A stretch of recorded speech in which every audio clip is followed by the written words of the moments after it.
and welcome back to Bunso Bites. I'm your host, Ami43. And I'm your co-host, Chiggy. How are you today, Chiggy? I'm very, very tired, very sleepy. Yeah, I feel like it's been a long week for the both of us. Yes, especially for me. We'll go right into our weekly update. Yeah, weekly update. What's up? So at work, I'm training new people again. I have 2 new trainees. Even more new people? Even more new people. Oh, wow. So I have 2 new trainees. They both started at the same time. Okay. And yeah, it's draining my life. Oh, yeah, I'm sure. Yeah. I've been pulling constant, at least 11-hour days. Yeah. I go in at 6 and I don't leave until 5 p.m. at least. Yeah. So very tired, very tiring. Overtime, great because it's all pre-approved. Oh, It's true, unlimited. True. Yeah. I get as much overtime as I need to get my work done. Yes. Because, there's really no one else that can do my work other than my manager. And she's already, busy as it is. Right. That's right. Directly on your specific team, there's only 2 people, even though you train other departments. Yep. Yeah. And to tie in with why you've been working 11-hour days, I guess just a continuation from last week's weekly update. Mm-hmm. My car died again, y'all. Wah, wah, wah. So, Chiggy and I have had to carpool to work. Yes, that was fun. Waking up at some ungodly hours. Yeah, waking up super early. My work hours are earlier than Chiggy's, and just it all happened very suddenly. So again, I was driving out to the other side of town, and thankfully though this time the car did not die while I was driving. It was just when I was done taking care of what I had to take care of, I got back in my car, and it was nighttime, and I was trying to head home, and check engine light was on. And after what had happened literally a week before, after getting it fixed and spending a lot of money to get it fixed, the check engine light turned on, and I was like, there's no way. Like, there's actually no way. So I got it towed back to the shop, and next day they were like, hey, so it's definitely your engine. And I was like, y'all told me it wasn't the engine last week. Mm-hmm. So we were like, we'll fix this other thing and it'll be fine. And then now it's the engine. And they quoted the repair for $6,000. Keep in mind, y'all, I drive a 14-year-old car. My car is not worth $6,000 at most. So, yeah, it was not worth it to get it repaired. So we've been until we figured out what we were gonna do.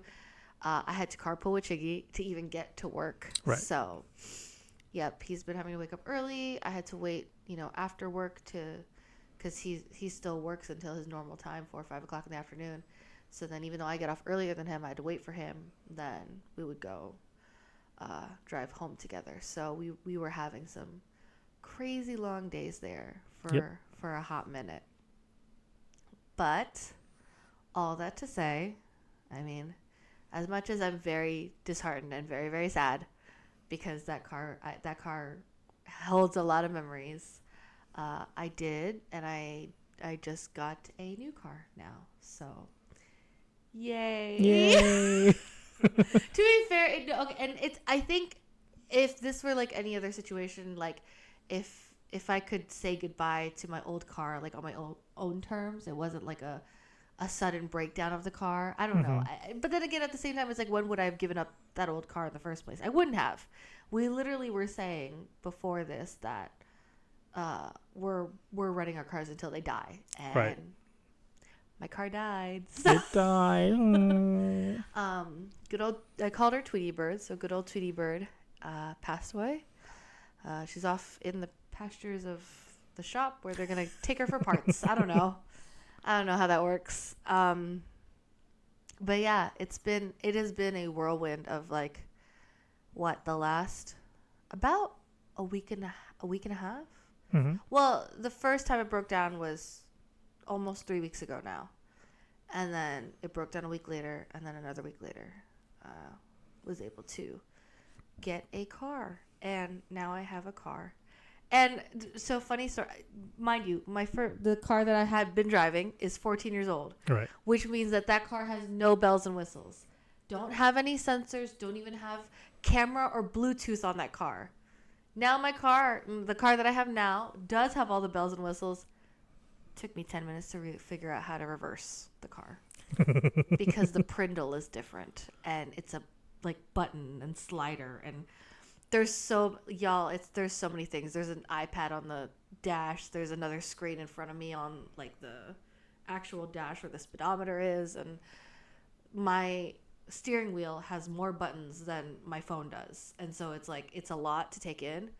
I was just telling Chiggy before we hit the record button, my dad very kindly sent me the manual to my car so that I can review it and figure out what the 10,000 buttons do. So yeah, I mean, I can't really complain. Obviously, I'm so grateful that despite it happening the way it happened, and I'm not like excited about it, at the end of the day, I have a new car. I'm grateful that I have a new car. I can get to work and we don't have to do weird carpool hour stuff anymore. So yeah, you're looking at the owner of a new car, and it's like this new car is a lot bigger than my old car. So Yes, it is. I'm learning how to drive it, and I'm learning how to push the buttons. So if you see me on the road to any of the friends and family here in Hampton Roads, don't judge me. I'm still learning how to drive this car. But there's a lot of safety features on it, which is so exciting. There's like the blind spot sensors. Like there's not only a sound, but there's a light. So and then there's just like a whole bunch of stuff, and I'm like, oh, this is what I've been missing out on. I feel like my car was the last generation of cars before screens became the norm in cars. Like I was on the very, very tail end of that kind of era. So that it's like literally everyone else after me had screens in their cars, and I just didn't. I had a 6 CD player, a 6 rotation CD player, which that's another thing. My new car does not have a CD player. I guess that's just, they don't have CD players anymore. I have a stack of CDs that I don't know what to do with. Yeah. That were in my console for the last 14 years, and now I'm like, so what am I going to do with these? I don't even, do we have a boombox?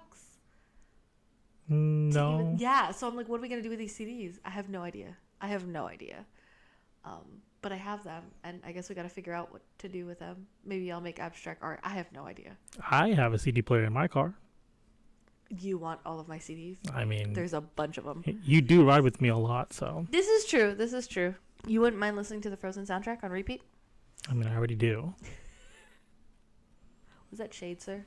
Yeah, very much. Anyways, so all of that to say, weekly update. Car died times 2, and was forced to / very grateful. I have a new car now. Yep. And yeah, I can't even believe that all of this happened in the span of less than a week. That's how quick the turnaround was, y'all. Like, literally, when we brought Tweety Bird to the shop the second time, less than a day, they were like, it's the engine. And we just kind of had to make the decision of like, okay, well, I'm not going to pay that much for that car when it's just going to continue dying. So we move on, and the future looks as bright as my headlights, my new headlights. They're very bright. So bright. I was driving behind you on the way home from the dealership, and I felt so bad because my car sits higher than Chiggy's car, and I was scared because I was like, oh no, my headlights are definitely in his rear view mirror, and I was scared that I was blinding you. That's why I was trying to give you some space. That's all right. I don't know if it helped or not, but I do apologize if my headlights got in your rear You're view. good. Okay. And so, as we talked about Ami's car last week, we would say that we would do a car repair, car accident, car everything episode. And so this is going to be the episode where we talk about our cars. Just our experiences, I guess. This week was kind of crash course in what to do when you have to buy a car, but also just kind of all of the other things that come with cars in general. I feel like I'm not a car aficionado. Mm-hmm.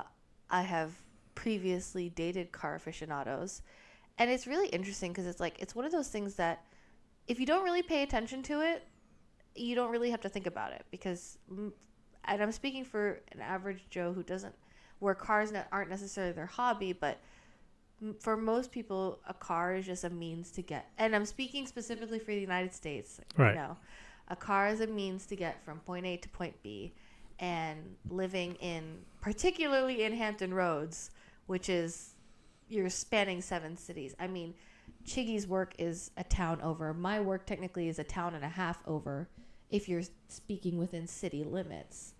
So, you know, we use our cars every day.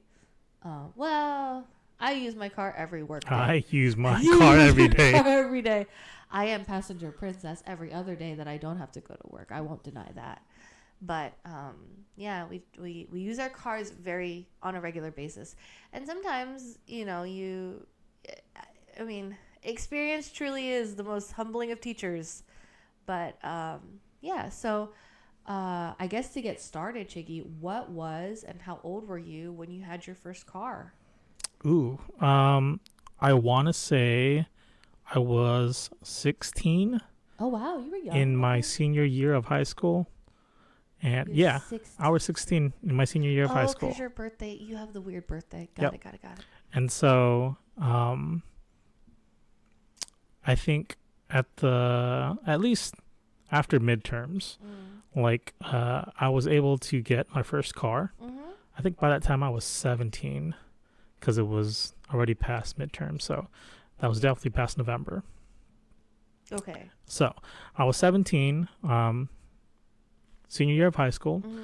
My first car was a silver RAV4. Oh. Yeah.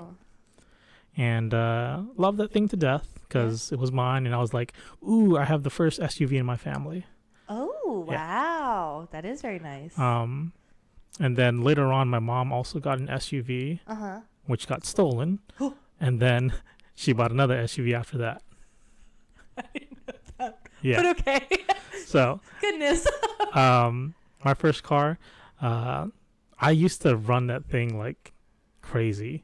It got so bad because I was like step on the accelerator so hard or for so much that like towards its end life, I would slam on the accelerator and it would still be going like idle speed. Oh, you kind of like pushed it too much almost. And then it wouldn't really accelerate until you got into second gear. Oh. And so going from like 0 to 15 was like the longest drive of my life. It was just cruising. Yeah. Like, we'll get there when we get there. Right. I love that thing to death because, you know, I was like, oh, I have so much space in this vehicle. Mm-hmm. I could put, you know, whatever in it.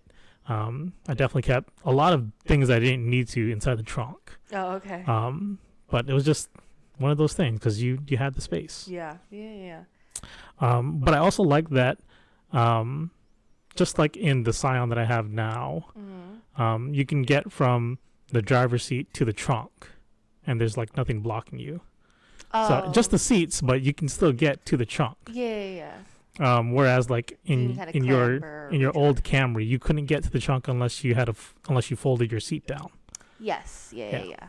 So that's what I liked about it. And so I think that carried over when I lost that car and got the Scion.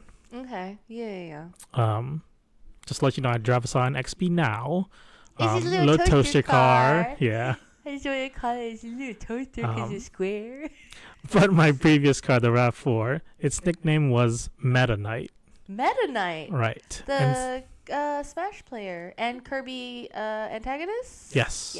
And so it's because Meta Knight had a mask on, but he had a scar on his mask or like a little cut. I didn't know that. Right. And so the thing behind my car was, when I first got my car, maybe like within the first year and a half, I was cleaning the hood of the car. Yes. And I was trying to get out some bird poop. Ooh. And it wasn't coming off when I scrubbed at it. And so I took a Scotch-Brite to it, and I started scrubbing it off. Oh, the sponge. Yeah. So. Wait, no. Yeah. Oh, no. So I took a Scotch-Brite to it, and I started scrubbing the heck out of that bird poop. It came off, but then so did part of the paint. Yes. Yes. Oh no. And so that's why it was called Meta-Knight. Gotcha. Was this car a new car? Like Oh your yeah. parents got like a brand new Oh yeah, RAV4? brand new. Wow, that's Yeah, amazing. and until it got wrecked. Yeah. 11 years later, it still had that 11 scratch on the years? hood. Yeah, That lasted a long time. it did. It did. I think one of the things that I really enjoyed about that is that I recorded myself driving over 100,000 miles. Uh-huh. So I watched the speedometer, a digital speedometer, go from 99999 to 100,000. Yeah. And I was like, woo! Success. Yeah, that's really cool. Yeah. And so I know your Camry's probably not your first car. It's What was yours? not. My very, very first car was a 1994 Toyota Avalon. And she was a beaut. She was this like wonderful, classy old lady of a car. So funny enough, my Camry's called Tweety Bird technically because my first car was technically Tweety. Don't ask why.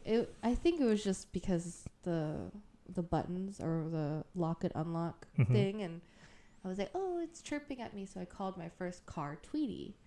And similar as you, I got mine senior year of college, or no, I mean of high school. I'm sorry, and that it was supposed to be my car into and through college.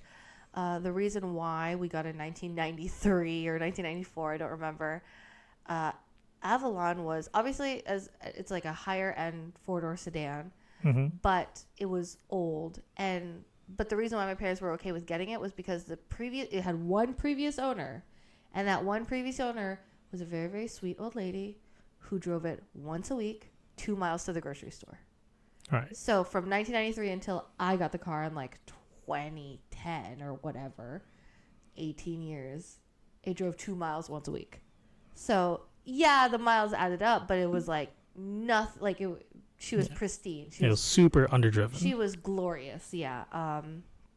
And I mean, even when I got her, like, just she was such a smooth and great drive, and I loved it. I loved how spacious it was, because even though it's a 4-door sedan, the Avalons are they're a little bit thicker on the sides, so you get a little bit of extra wiggle room. And I love that car. Unfortunately, and I think it was just, I was using it every day to go to school, every day to go to church, every day to do whatever, and I wasn't necessarily driving it hard, but I was driving it way more than the previous owner did. So after about a year and a half, she kind of conked out. Wow. Not really conked out. It was just I was talking to my parents about it, and I was telling them just in passing, like, oh yeah, I noticed today that when I was trying to merge onto the highway, she's a little bit slow. Kind of like what you were saying, or like 0 to 15 was like a little bit rough. The exits in Florida are very just long strips of highway. So you have more than enough time to like accelerate. But I just kind of remember telling my parents in passing, like, yeah, like when I accelerate, it's not as quick, like, trying to get onto the highway.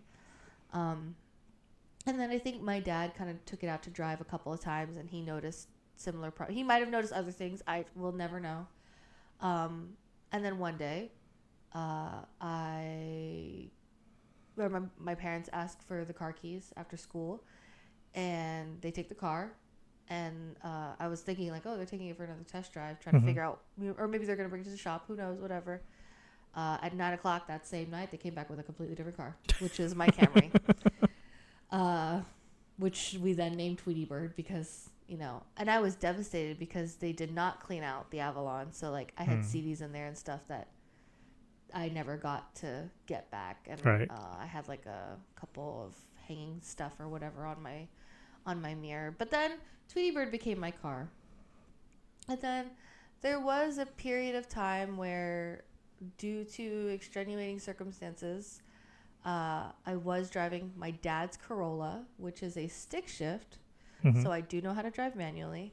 And then at one point I was also driving my brother's old car, which is another Corolla, but that one was automatic. And then fast forward some more. This whole time we still had the Camry. The Camry was just kind of a family car. for a little bit there. There was just a lot of stuff going on. And then I was just kind of getting handed whatever car to go wherever I needed to go. And that was just like it. And then fast forward to I have to move to Virginia. And I'd probably been driving the Camry for like again for another couple of years. And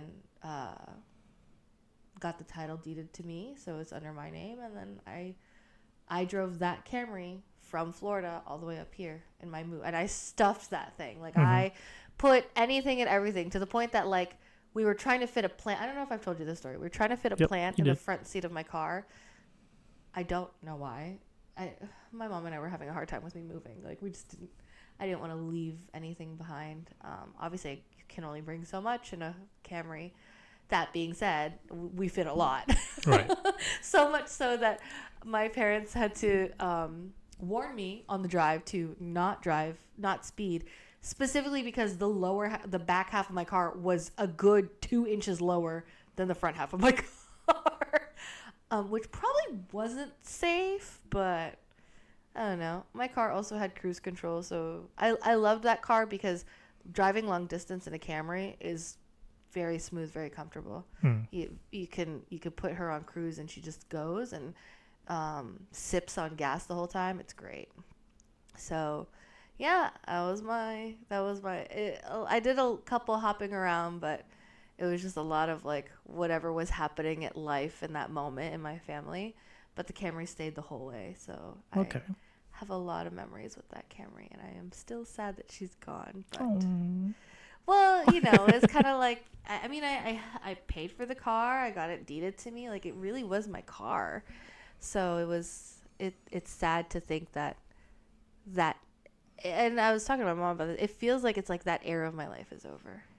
As we enter this new chapter, a new era of our lives together, it's kind of weird that like, oh, I'm getting a new car too. And it's like, it's signaling a new chapter almost. In a positive way. Again, I want to preface, I'm so grateful that I can even afford to have a newer car. She's newly used. But, and I know that not everyone has that luxury, but, we do, thankfully. And it's a means to an end, so I can still go to work and I can still do all those things. And I am very, very grateful. It's just, it's crazy. Like, it was completely unexpected. And then it happened. You think your thing was unexpected. The way I lost my first car was unexpected. Yeah. So, the way I lost my RAV4, I was driving to church, and it was for practice. Okay. And was that a Friday night? Yes, it was a Friday, and of course, this was during the time where we were having our special service. Oh, I see. And so I was on the way to the chapel, and I drove early too. Yeah. Real early. But I was going to the chapel, and I noticed that the lane that I was driving in had a bunch of cars backed up. And it kind of startled me because I was like, this is still pretty far from a stoplight. Yeah. And so it caught me off guard, but I was still able to stop and like brake in time. But then the person behind me didn't see me. And so as I stopped to brake, I looked in my rear view, and I could see the car coming. Yeah.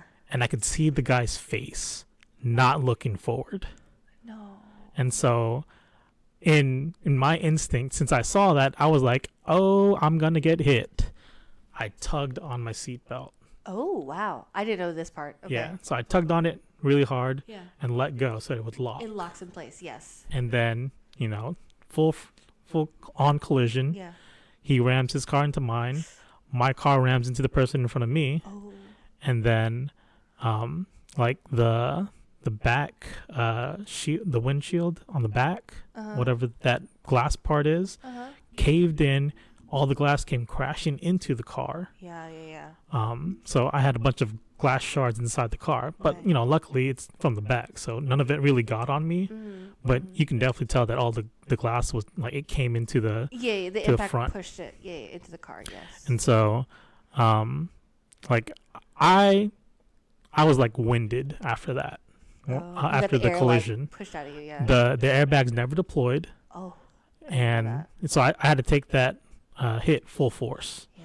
and nothing stopped me in front of me, but except for the seatbelt. Yeah. So I have a scar on my like stomach area from that accident, Yes.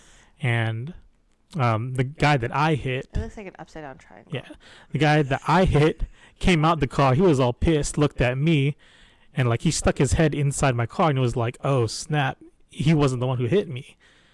And then he like looked behind me, and he saw the car that hit me, and he was like, "Okay, I get it."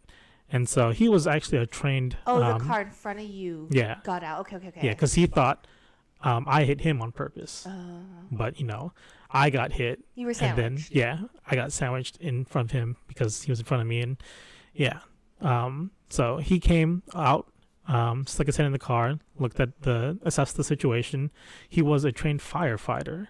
Oh. And so after he looked at the back of who hit me, he came to my car, took the key out the ignition because he was like, "Oh, I'm going to take out your key because just in case of a fire gas happens." leak or something. Yeah. Yes. So he took out my keys, crunched. put it on the dashboard. He was like, "Oh, can you put your car in park or whatever?" I was like, "I can try. Hold up." And like I remember like when the car hit me, my glasses flew. And I was like, "Where'd my glasses go?" Oh no. So I couldn't see anything until like the guy told me where my glasses were. And then like I got the car. During all that time where I was trying to recover and like gain my senses, he was saying like, "Oh, the guy that hit you tried to flee." He tried to run? Yeah, he tried to run. Like his car was so messed up. Like you could see the front of his car all dented up, like crunched. all crunched in, and then he had smoke and fumes coming from the from his engine. That's dangerous. And like he tried to get through to the other lane because it was a 2-lane road. Yes. Try to get to the other lane to pass us. U-turn and like try to flee. That's drama. There was so many people that saw it. Yeah. And then there were actually a lot of people that were walking that saw it too, even though it was like not in a residential area. Yeah. And so there were like a couple of people that were walking by. They were like, "Hey, we have the guy's license plate if you need it." And so the firefighter guy took down all the information, right? Because he was definitely going to sue. So he got all the information. He was like, "I can share this with you if you need it." Yeah. And I was like, "Okay, cool, thanks." Yes. And then the guy fled. The ambulance came. The guy that I hit just left because he had all the information that he needed already. And so I was there. I couldn't go anywhere. My car wouldn't start. Oh, at all. Yeah, I couldn't move it. The engine was all caved in and all that. And so I had to get it towed from the scene.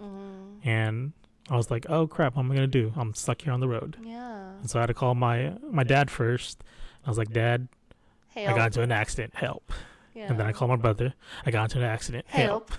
Yeah. I called my mom. "I got into an accident. Help." Oh, I love how you're progressively just getting sadder and sadder as you go.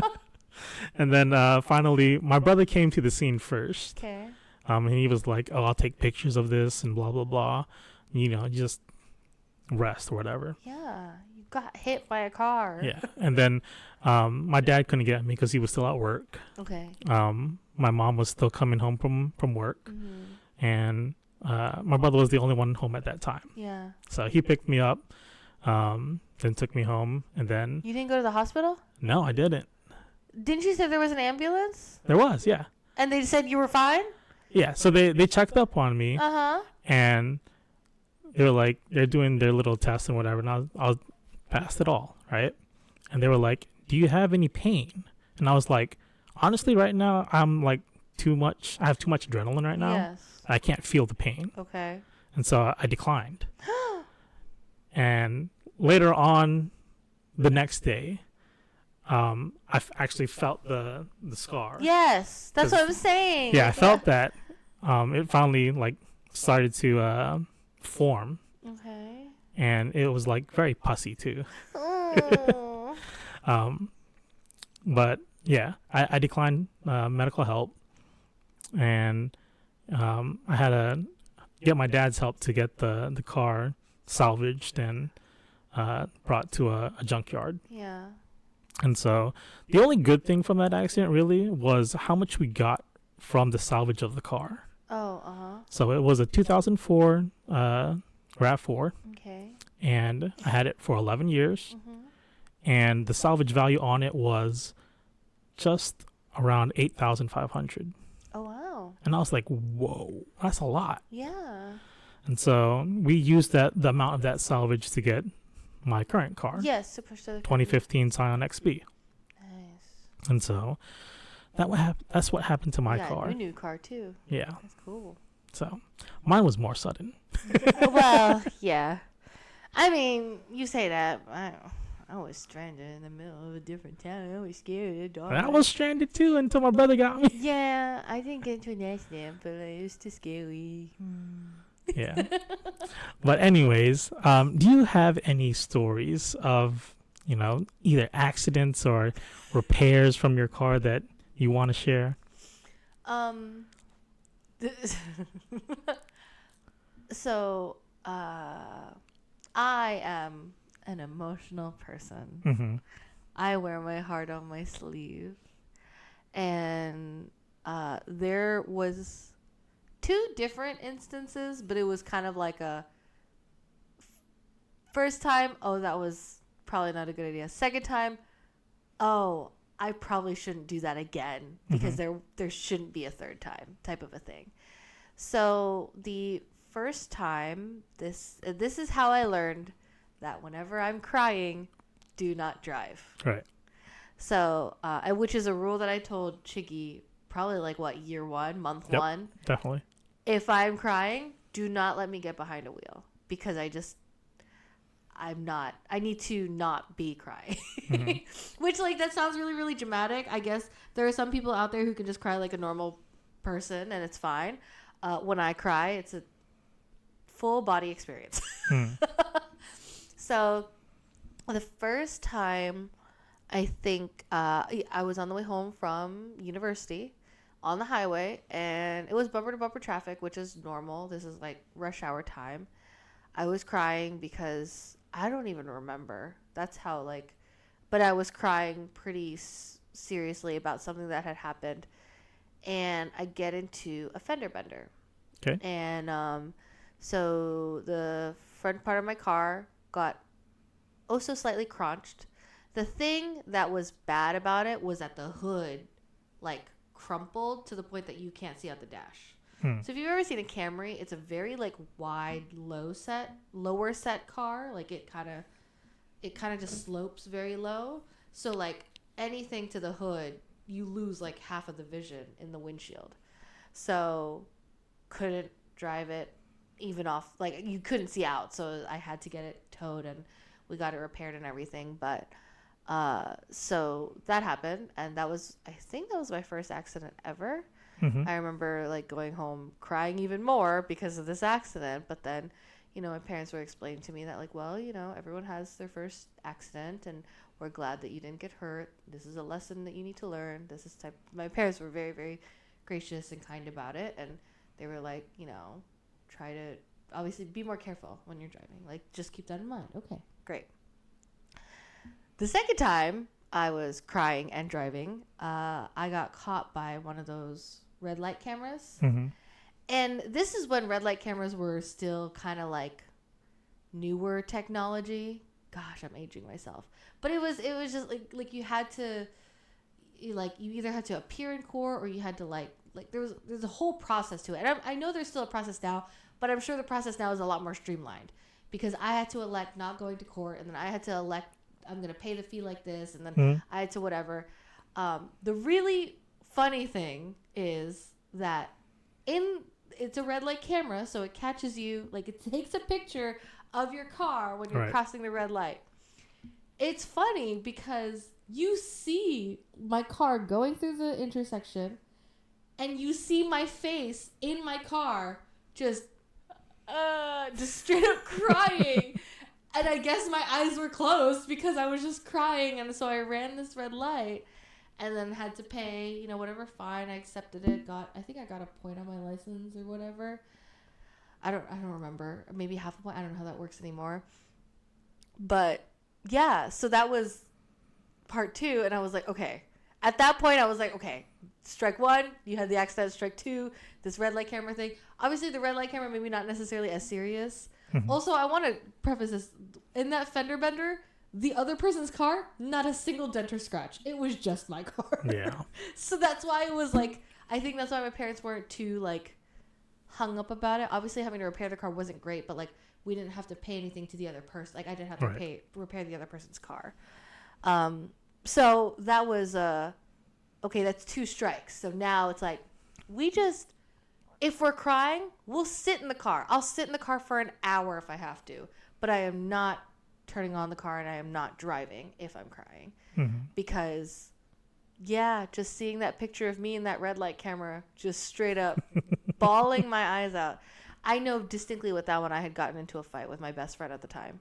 And so I was very, very upset. And like, I was not okay. Just, it was really, really frustrating and upset. So yeah, those were my little hiccups, so to speak. But again, it's a lesson learned. Mm-hmm. I don't mess with that. If there's tears even kind of in my eyes, I'm like, nope. I'll even like intentionally either sit in the back seat or sit in the passenger seat just to like not even risk the potential of me thinking, okay, I feel better. Like I wait until I'm not having a full on whatever. Mm-hmm. Or even then, I mean, most of the time Chiggy is very, very nice and very kind, and he'll pick me up or he'll take care of me. So it's we have that figured out, which is nice.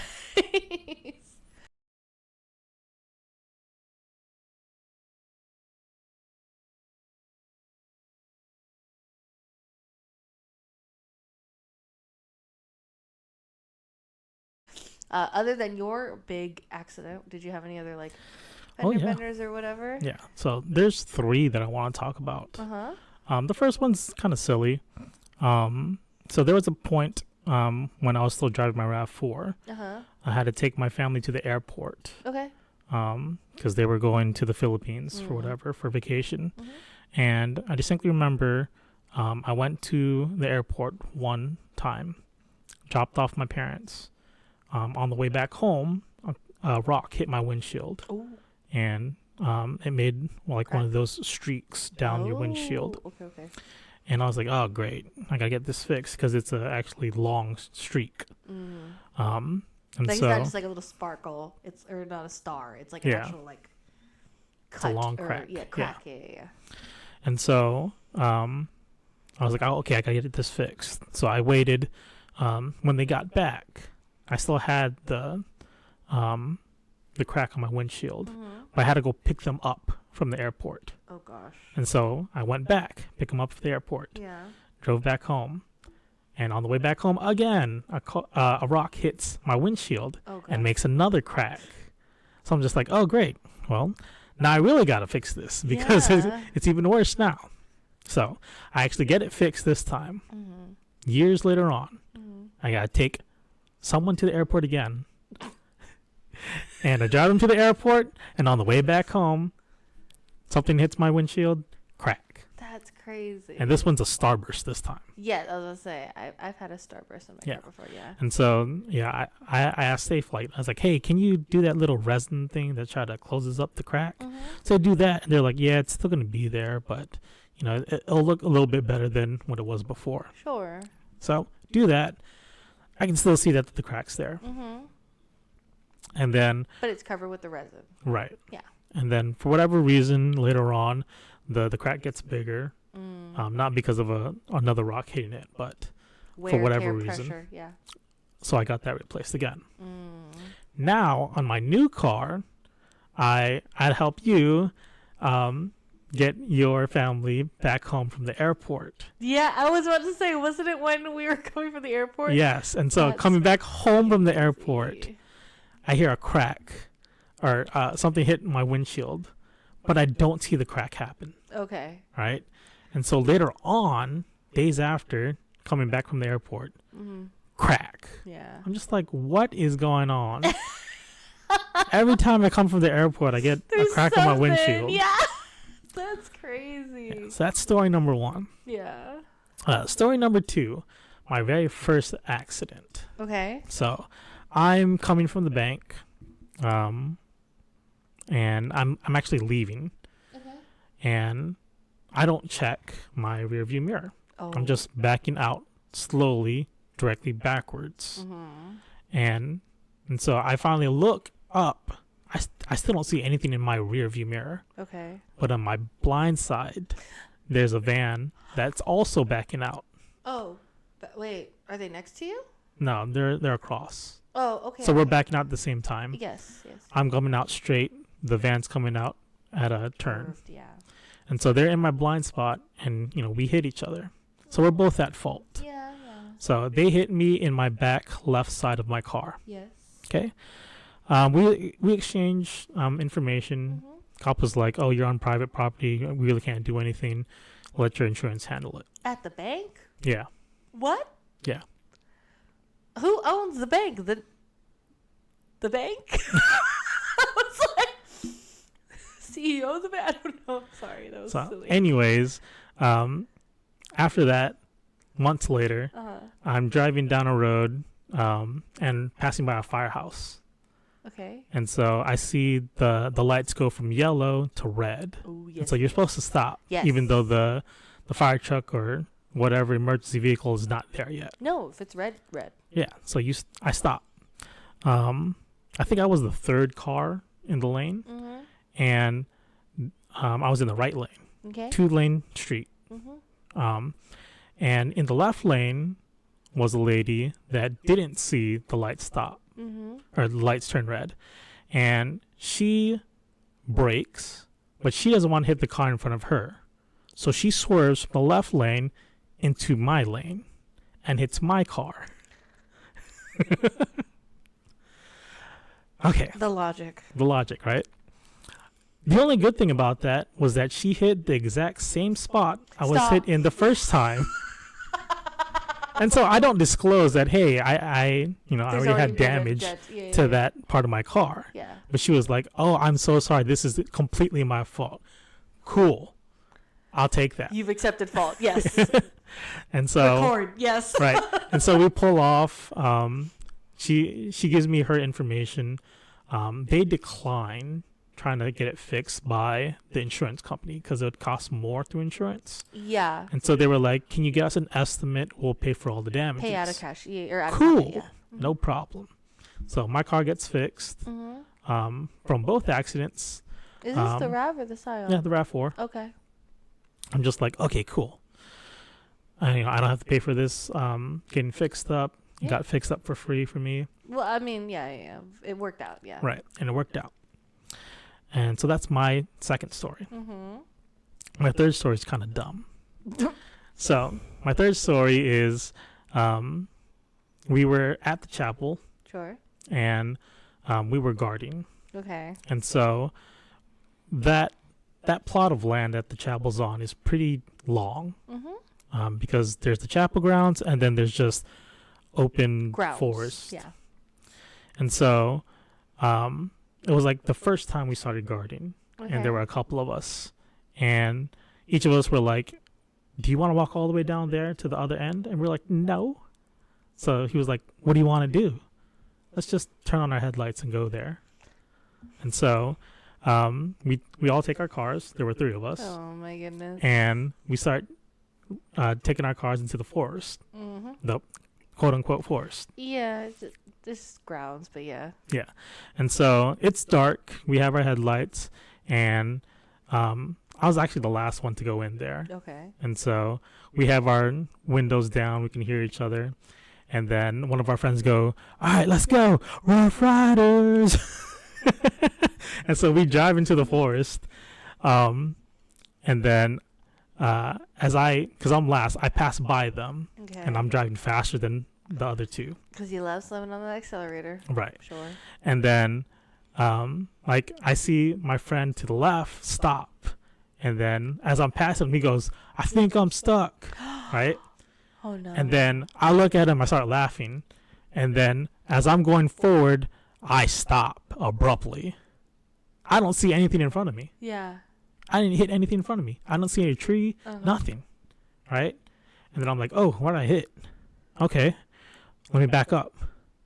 And then the guy to the left of me that said he was stuck started moving backwards. And then I was like, hey, no, I think I'm stuck. Don't leave me. Don't leave me. And so like I start slamming on the accelerator to go in reverse, not moving. Try to accelerate going forward, not moving. You're just stuck. I'm stuck. Yeah. And so we really couldn't see what was keeping my car from going. Because it's night, yes. It's nighttime, it's dark. And I'm like, now, since my tires are like rolling, but it's not going anywhere, it's sinking further into the dirt or whatever. I was gonna say, were you stuck in mud? That's No, I wasn't stuck in mud. Okay. And so we had to call a tow truck. Stop. To get my car out. Yeah. And the tow truck was like, how far are you from the main road? Yeah. And I was like, we're pretty far from a main road. We're on private property, and I'm kind of like in a forest. And he was like, oh, it might be a couple $100 to get you out. And so the tow truck comes, and he was like, oh, this ain't that bad, actually. Okay. And so because he thought like I was in a deep, deep forest. Yeah. But it's quote unquote forest. I mean, yeah, grounds, yeah. And so he doesn't put his tow truck in the same part that I'm in, but he just takes a cable, hooks it to my car, and starts pulling it. Yeah, pull you out. And so he pulls my car out, and we go see what was keeping me from moving. Yeah. And it so happened that there was a boulder, a small boulder there. Just like a rock. Yeah, just a rock, but it was like just high enough for me to scrape it and balance on it. And then you were, oh, snap. Yeah. So you were just kind of teeter-tottering. Yeah. That's crazy. So I couldn't get all four wheels down to drive. So I couldn't move it anywhere. You had no traction. Yeah. Exactly. Yeah. You were teeter-tottering. Yeah. That's crazy. And so he gets my car out. Yeah. And then he's like, well, that wasn't too bad. Yeah. You know, I thought there was going to be like a $300 tow for you. But he was like, that was pretty easy. $80. Oh, that's so nice. So then I was like, cool. I can give you the cash now. How old are you? I was like maybe early 20s. Casually. Here you go. Right? So that was my third story. Yeah. So pretty funny for that last one, but I just remember Rough Riders. Hey, I think I'm stuck. No, man, I'm stuck. You're the one who had to get the tow truck out. Oh no. Yeah. But at least it worked out, and thankfully you guys didn't get hurt or anything crazy. Yeah. That probably wasn't the safest thing to do. Right. But whatever, I guess that's just what happens. Yeah. when you're amongst that company anyways. But you guys were young, so it's okay. You're allowed to make those mistakes, and then $80 later you learn. Oh yeah. At least you had the $80 on you. Can you imagine? Right. I think that was like during the time when my dad was like, you should always have emergency cash on you. Yeah. And I was like, okay, always bring $100. And so I had $100 on me. There you go. It doesn't hurt. Yeah. And thankfully it was 520s, not a $100 bill. Oh, okay. Yeah. So I just paid them out for 20s. Done deal. Yeah. Yeah. Pretty sick. But so anyways, I guess thinking about it now, sorry, I feel like I was about to sneeze for a second there. How long have you had this Scion for? You said 2015, so she's 2015. 10 years old? Turning 10? In August, it will be 10 years. Wow.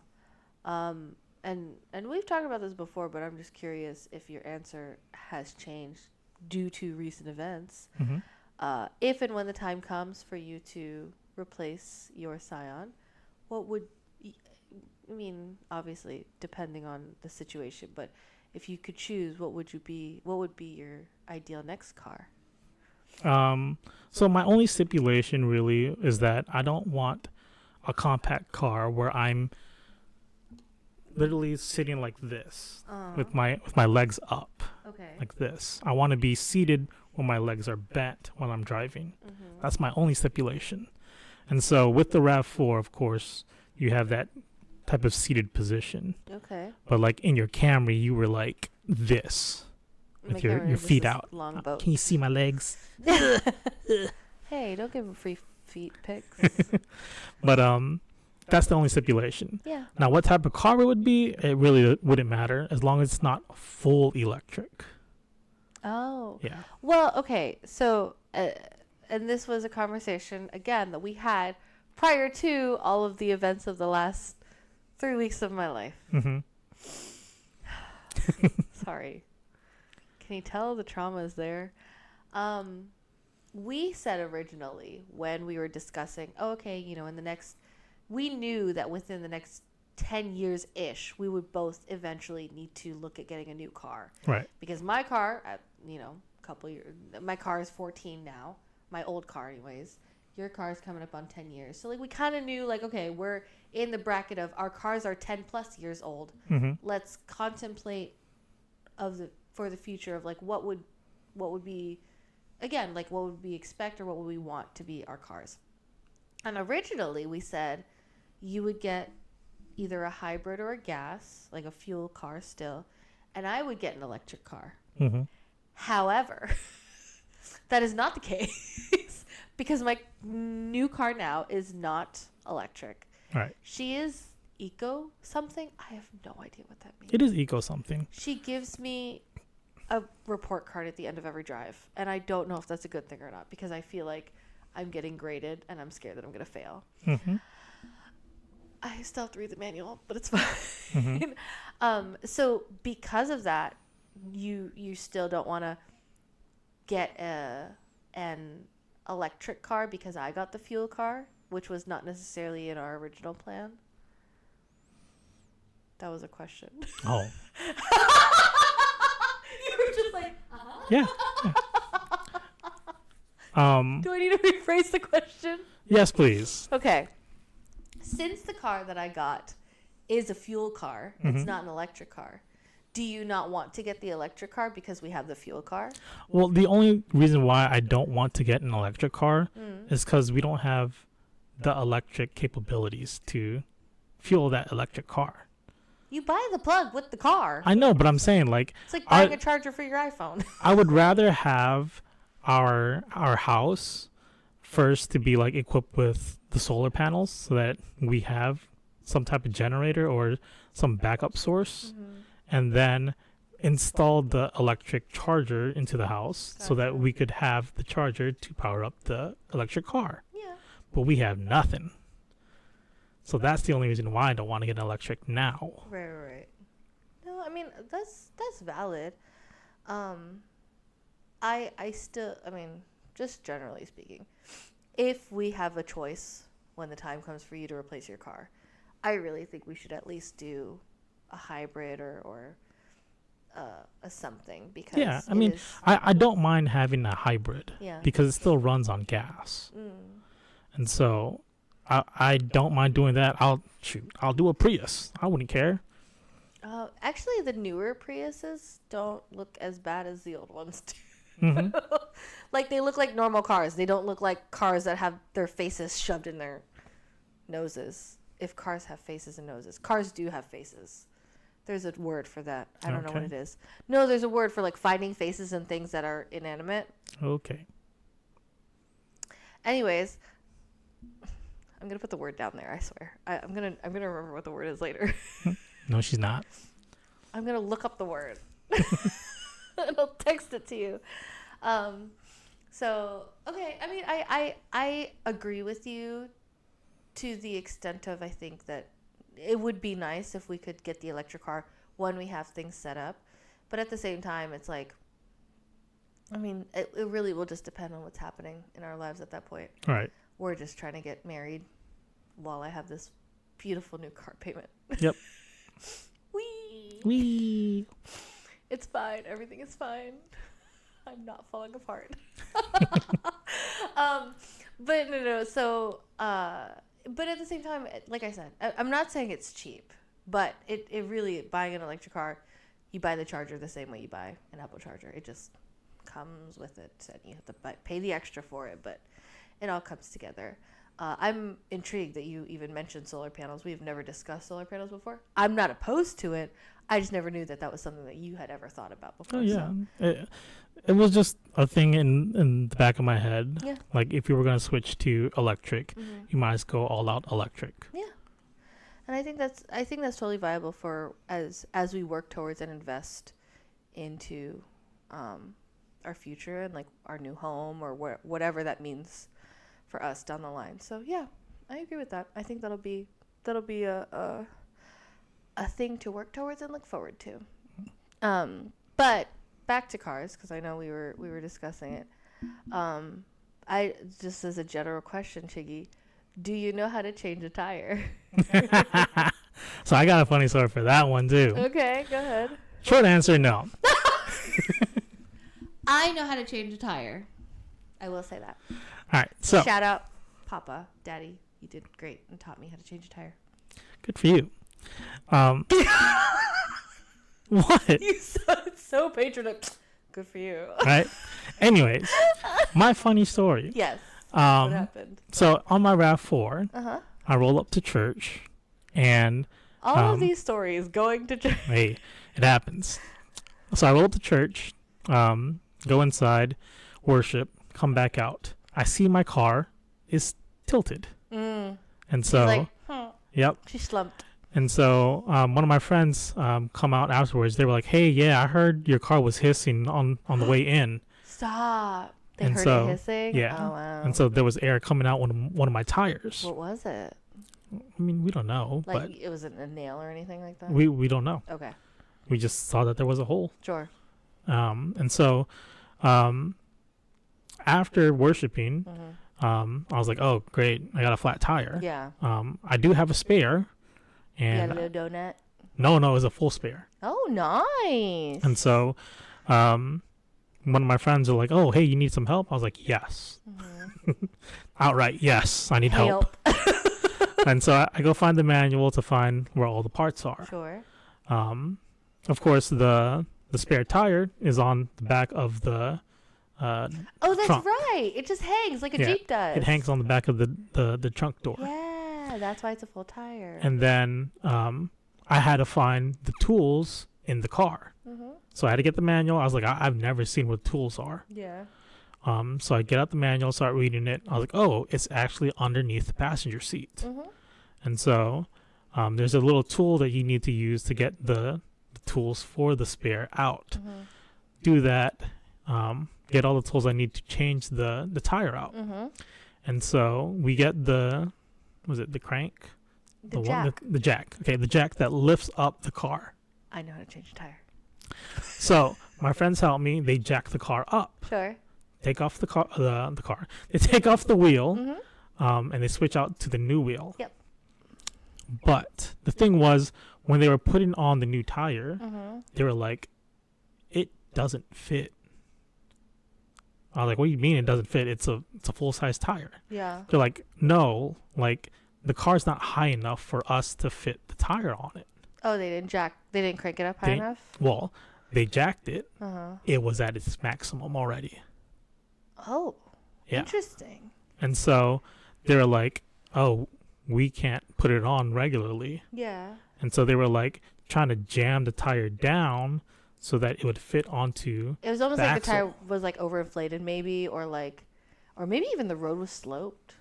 Possibly, yeah. We just thought that the jack wasn't high enough. Yeah. It How much should was have the been. difference? Like an inch or like 3 Well, inches? It had to be at least an inch, because Wow. if they had to literally push the tire down Into the ground. into the ground to make it fit, That's crazy. it was just not high enough. Yeah. And so it took 4 of us to push the tire down into the ground Yeah. for it to fit. Wow. And as I think back now, I was like, man, I really couldn't have done this alone. Yeah. And so I was pretty glad that Get your I had friends. at least 4 people pushing down Push that down tire, the tire, yeah. just to make it fit. So they say you can fix or take out your your tire with one person, but no, not my tire. Well, I was gonna say you had I guess an extenuating circumstance in that case. Yeah, no, that's crazy. When I moved, and even before, my dad taught me how to change a tire. To be fair, and Dad, I love you. Half of it was telling me to watch a YouTube tutorial, Mm-hmm. but he did tell me, like, we went outside on my car. He showed me how to do the star formation on the bolts. Like, he showed me that part of it. He did not tell me how to use the jack in my car, Mm-hmm.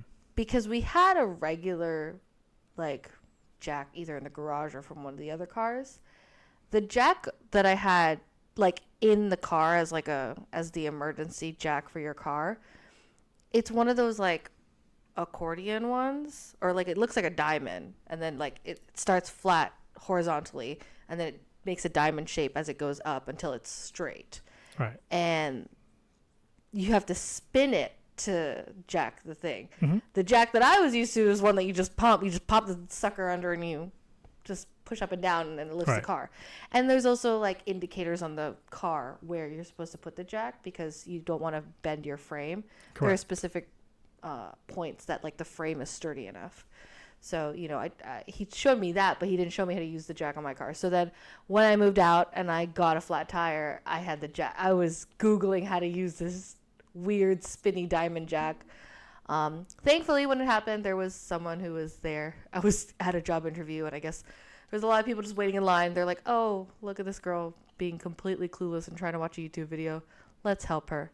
So, I did get help technically when I had to change my tire, but it wasn't because I didn't know how. I just didn't know how to use the jack. And then after that experience, I learned how to use I very specifically learned how to use that jack, to the point that I remember I had to use it one time when we were worried. I think that there was a bug nest or like a wasp nest in underneath my car. Whoa. So we got to check to make sure to see. So I jacked the car up and I did it by myself and I checked. There wasn't, so all is well. But I remember I had to do that, and I was like, oh, okay, I know how to do this, and I felt very empowered doing it. Mm-hmm. So, yeah, that's how experience really is one of your. It's the most humbling of teachers, because when you're stuck in a situation, emergency or not, you kind of just gotta do and figure it out. I know that's happened to me concerning cars. But, I'm grateful. I haven't had anything serious happen, or, I've had a handful of fender benders. I've had, a handful of different things happen, but I have not been in a serious car accident. So I'm grateful for that. And I hope that I don't ever have to experience one, because that is terrifying. Well, actually, our friends recently experienced a pretty serious one. They were on the way home. I think they were on the way home, and it was on the highway, and they got T-boned, and like they had to get neck braces and all sorts of stuff. Mm-hmm. And I mean, it can be very, very dangerous. So please always be safe, guys. Like, Of course. Not only be safe, like, try not to drive too late or try not to drive in inclement, whatever. But then obviously at the times that you do have to drive, don't drive aggressively. It's really not that necessary. And I say that in a sense of, if you need to drive 5 miles slower because, I don't know, it's snowing outside or something, I would much rather you show up 10 minutes later that you are safe doing that, versus you rush to get there and then your car slides on ice and then I don't get to see you. You know what I mean? Mm-hmm. Like, it's just so much better to drive passively and to take the time to drive, enough time to drive, and then do it that way, rather than trying to rush to get anywhere. And it's just 9 times out of 10, it's really not worth it. Yeah.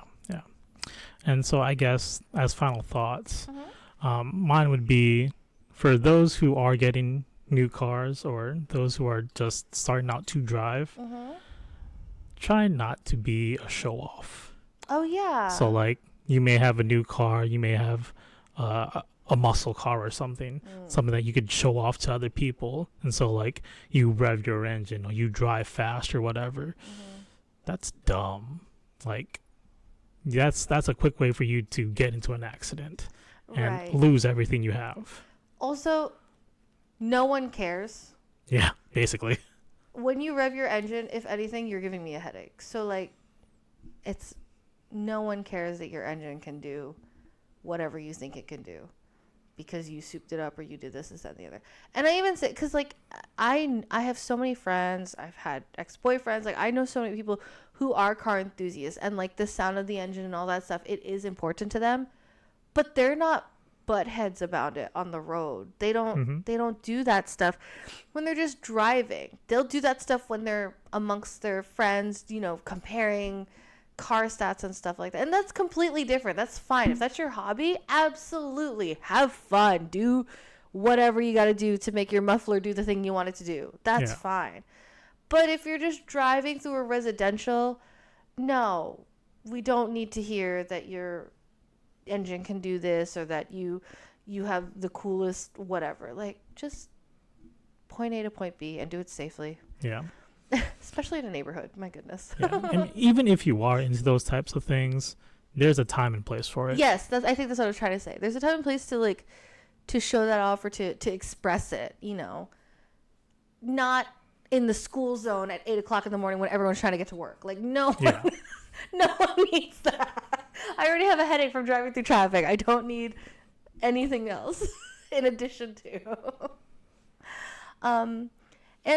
I guess for me, if you're going to get a new car or a new used car or anything, just all I can, and I say this because it's literally been the last 4 to 6 days of my life. Do your research. There's so many. Well, let me not say that because the current state of things, we don't know if new cars are going to get shipped over in the next couple of years. But generally speaking, you can find a variety of options in a sense of, you know, don't feel obligated to have to get the newest of the new with the shiniest of the shiniest. I got a very, very nice car, a little bit older, a little bit used, but I got a really great deal on it. And it's, and she's a safe car. She's a sturdy car. And, you know, we're hopeful that it will last me years and years and years because that's what I'm paying for. I'm paying for the time investment. Cars are always going to be a sink for money, period, because once you start using them, they just lose value. Yep. But the longer you can use them for, the longer you can maintain them. And that's why maintenance is so important. The longer you can do that for, all the better. I spent 14 years with Tweety Bird. Not a single problem with her ever, other than standard maintenance. Oil changes, filling her up with gas, changing out the tires. I did get my brakes replaced because I think at year 10 to 12 for Camry, something along those lines, brakes are in need of being replaced. Okay, that's fine. I mean, that's not the cheapest thing. I think you pay anywhere from $600 to $800, but like still not a major repair. Right. And it wasn't until she died that we had a major repair, quote unquote. That's 14 years. Granted, you know, like obviously you pay for the car, but then if that was my maintenance cost over the course of 14 years, not a bad deal. Not a bad deal at all. You know, so, and that's what I'm hoping for the car that I have now. I want her to last me that long, and I want her to service me the same way. And one of the things that I don't think I consciously thought of it, but it was one of those things that someone mentioned it, and it was just the thought in the back of my head was because, as I said, you know, this kind of timing lined up with this new chapter in our lives, us trying to get, you know, moving towards marriage and then starting that chapter in our lives. I knew that the kind of car that I wanted had to be the type of car that would service this chapter in our lives, which means possibly moving, possibly starting a family, possibly like doing maybe a little bit bigger things in life. Right. And so I knew that the car that we would need should service that. So I no longer drive a 4-door sedan, even though I thought that I was always going to drive a 4-door sedan forever and ever and ever. Mm-hmm. Now I got a little baby SUV. She's not baby, she's kind of big. Well, but she's baby because she's not like Highlander big, but right. she's you know, she got a little junk in her trunk. No, she doesn't. I cleaned her out. I took out all the junk. But you know, we have room to grow in right. our lives, which was important to me because the way things unfolded, it felt like it was intentionally this way because of this new chapter in our lives. We need something to service this version of us, mm-hmm. and us moving towards the goals that we're aspiring for. Which, that's what has me excited now. Now that I have the new shiny car, it's like, okay, now we can like do things, and you know, we can move things, we can do all sorts of stuff. I have this like big crazy installation that I'm trying to do for an activity we have this summer, and I'm like, oh, now my car can handle it. Like, I'm so excited, you know. Or even like wedding DIY stuff. Like, I can fit an entire photo backdrop in my trunk, which is really exciting. So, you know, all these things to say is just like, yes, this was supposed to happen. I didn't want it to happen this way, but it's supposed to happen.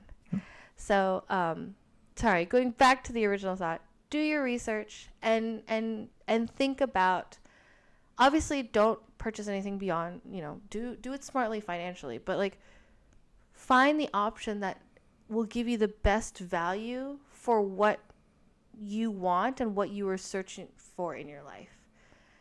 For me, it was, I knew that our lives were expanding, so in this moment, getting a slightly bigger car made more sense.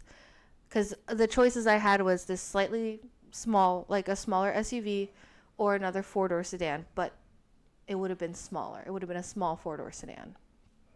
And knowing that those were kind of my only two choices due to the limitation of cars available in our area, or at least, you know, kind of with what's going on, it was as if the decision was made for me. Mm-hmm. It made the decision a lot easier. It was not an easy decision, but it made the decision easier because it was like, well, I know that this won't service me as well as this will. So then this is where we went. And yeah, so I'm excited. Yay. And hopefully we'll have this car for many years to come. Yeah? Yeah. Any final thoughts? Those were our final thoughts. I'm sorry. We've been talking, and also I need to preface, we've been talking about cars for like a week, weeks now. Like it's been in the forefront of our minds, which made sense for us to do this episode, but oh my goodness, it has been a roller coaster of last couple days, last couple weeks, trying to sort and figure things out. So I'm glad that we did this episode because I feel like it was very cathartic for me. Mm-hmm.